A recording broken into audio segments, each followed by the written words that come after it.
नमस्ते। जय हिंद। मैं Gautam Soni, socialist party India की मुंबई इकाई की तरफ से आज यहाँ आपसे बात कर रहा हूँ। बहुत दिनों से सोच रहा था बोलूँ बोलूँ, फिर सोचता था कि जाने दो। आज राजनीति के बारे में जो कुछ हो रहा है, हमारे देश के सर्वोच्च नेता, जिसको वो अपने आप को विश्व गुरु कहता है, उसने संसद में बैठ के ये कहा अब के बाद 400 पार। 75 साल के अंदर भारत का ये पहला प्रधानमंत्री है जो संसद में ऐसा ऐलान, चुनाव का ऐलान कर रहा है। बहुत नीचे स्तर से हमारा देश आज राजनीति की तौर से जा रहे हैं। जो हालात पाकिस्तान के हैं, बांग्लादेश के हैं, वो कल हमारे देश में हो सकते हैं। आज थोड़े बहुत तो हो गए। संविधान आज हमको बचा रहा है, लेकिन अब संविधान को भी तोड़ने का, संविधान को भी मरोड़ने का साजिश चल रहा है, कर रहे हैं प्रयत्न। बहुत जगह पे वो सफल भी हुए हैं, लेकिन अभी तक सुप्रीम कोर्ट के चीफ जस्टिस अच्छे हैं, चंद्रचूड़ जी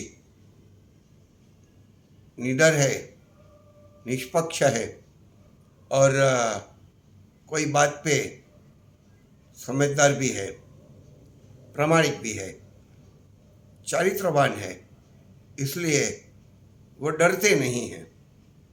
बाकी कई जज डर गए, कई लालच में आ गए, कई और बातों पे फंस गए, लेकिन अभी तक चंद्रचूड़ जी अपनी जगह पे ठीक बैठे हुए चला रहे हैं। लेकिन सिर्फ चंद्रचूड़ जी से नहीं चलेगा। चुनाव आयोग जिस तरह से अपने आप को बैच कर बैठ गया है, वो बहुत खतरनाक बात है। पाकिस्तान की हालत देख रहे हैं ना, वहाँ चुनाव आयोग ने इतनी बुरी भूमिका ली है कि जनता के फैसले को अपने तौर तरीके से बदलने का काम किया गया है। सत्ता का ये जो घमंड है पाकिस्तान में, वही घमंड यहाँ दिख रहा है। ईवीएम मशीन के ऊपर लोगों को भरोसा नहीं रहा। लोग कहते हैं कि ईवीएम मशीन में हम वोट किसको देते हैं और किसको चला जाता है पता नहीं चलता है, वो भी एक बात है।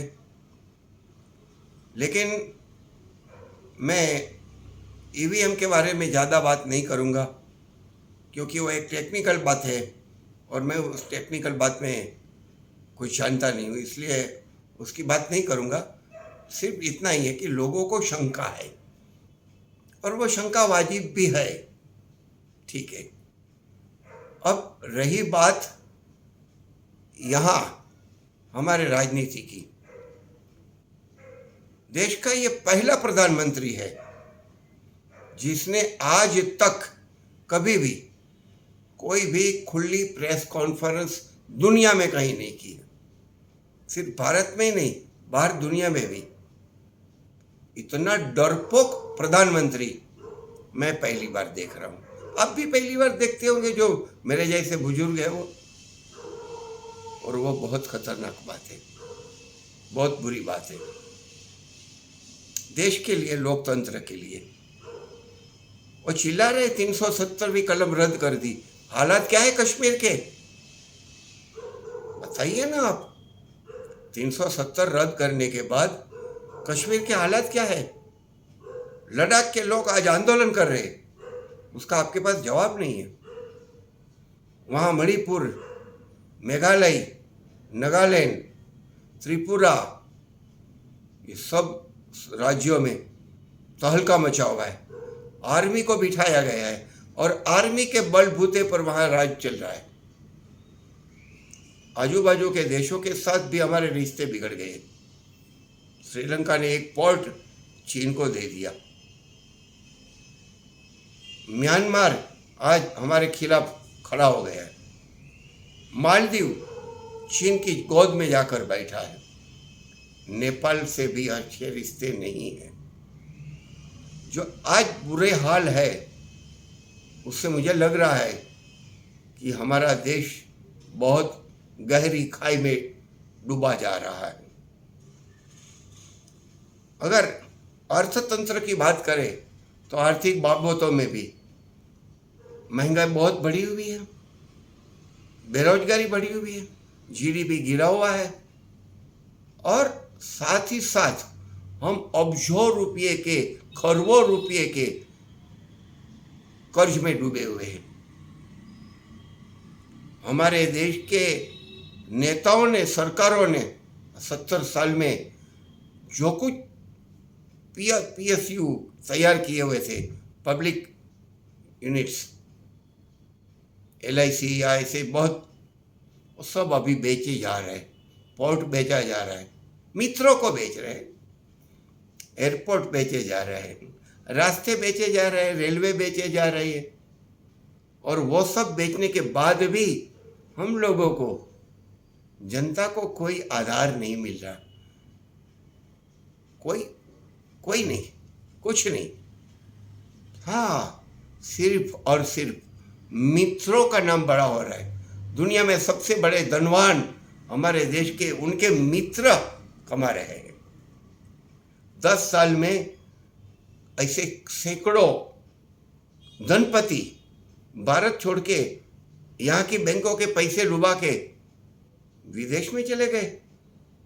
उनके खिलाफ आज तक 10 साल में कभी कोई कार्रवाई ये लोगों ने नहीं की है। और करें भी क्यों? क्योंकि वो जब वहाँ विदेश में जाते हैं, उनकी बड़ी बड़ी सभाएं होती है, उसके लिए खर्चा कौन देता है? वही तो उनके मित्र है, जो यहाँ से दौलत लूट के, हमारी दौलत, जनता की दौलत लूट के वहाँ चले गए, छुप गए, मिल नहीं रहे सरकार को। बहुत बुरे हालात है। मीडिया हमको दिखा नहीं रहा है। हमको देखना होगा, हमको सोचना होगा। मैं बुजुर्गों से तो बात करूंगा, इस साथ ही युवकों को भी, युवा से भी करूंगा कि संभालिए देश को। यह आदमी डूबा रहा है, ये लोग डूबा रहे हैं। मणिपुर, कश्मीर, ये तो है ही। साथ ही साथ आप अगर देखें तो अलग जो हमारे राज्य है, वहाँ सरकारों को गिराने का बहुत गंदा राजनीति उन्होंने किया है। ईडी को भेज के, सीबीआई को भेज के, इनकम टैक्स को भेज के,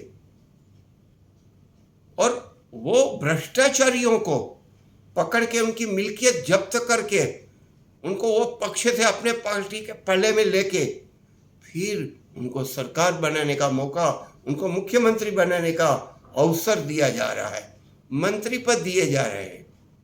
कल तक जो भ्रष्टाचारी थे, कल तक जिसके ऊपर ईडी की जांच थी, कल तक ईडी ने जिनको भ्रष्टाचारी जाहिर किया था, वो सभी को मंत्री पद दे दिया और उनके पास से जब्त की हुई मिलकत उनको वापस दी। मतलब कि वह भ्रष्टाचारी थे, हैं, और तुम उसको और ज्यादा मौका दे रहे हो भ्रष्टाचार करने का, क्योंकि वो भ्रष्टाचार में तुमको हिस्सा मिल रहा है।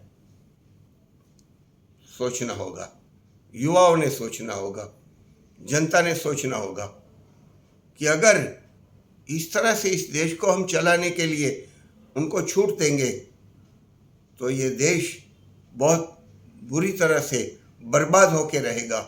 इसको बचाने वाला कोई नहीं होगा। वो 400 पार आवे या 500 पार होवे, लेकिन ये देश नहीं बचेगा। लोकतंत्र नहीं बचा, संविधान नहीं बचा तो देश डूब गया, ऐसा समझ के आप चलिए, आप समझिए। और अगर आप ये बात को समझेंगे, मानेंगे, तो मुझे भरोसा है कि आप इस सरकार को, जिसको ये लोग एनडीए बोलते हैं, उसके किसी भी पार्टी के किसी भी उम्मीदवार को आप वोट नहीं देंगे, उनको हराएंगे और इस देश को, इस देश के संविधान को, इस देश के लोकतंत्र को बचाने का काम करेंगे। इतना ही कहूँगा। जय हिंद, भारत माता की जय, वंदे मातरम।